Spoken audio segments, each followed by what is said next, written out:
He thought they were cowards, men who trembled at the sound of thunder, soldiers who went mute after seeing too much blood. But the man who called them weak would accidentally expose one of humanity's deepest psychological wounds. This is how Dr. Louis Yealland discovered PTSD, by torturing the very men he was meant to heal. In the age of iron and ignorance, World War I turned Europe into a living nightmare. Men came home shaking, blind, paralyzed, haunted by the echoes of artillery. Doctors called it shell shock.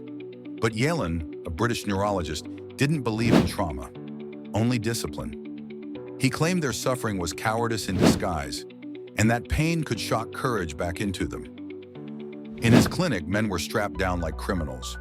He burned cigarettes on their tongues, placed hot metal plates inside their mouths, and ran electric currents through their throats until they screamed. One soldier, known only as Patient A1, had been mute for 9 months. Yealland told him, "You will not leave this room until you speak." After an hour of electric torture, the man finally whispered, "Ah." Another hour later, he broke down crying, "I want a drink of water." Yealland thought he'd fixed him, but what he'd really done was prove that the mind breaks differently than the body. His records of trembling, paralysis, mutism became evidence that trauma leaves fingerprints no electric shock can erase.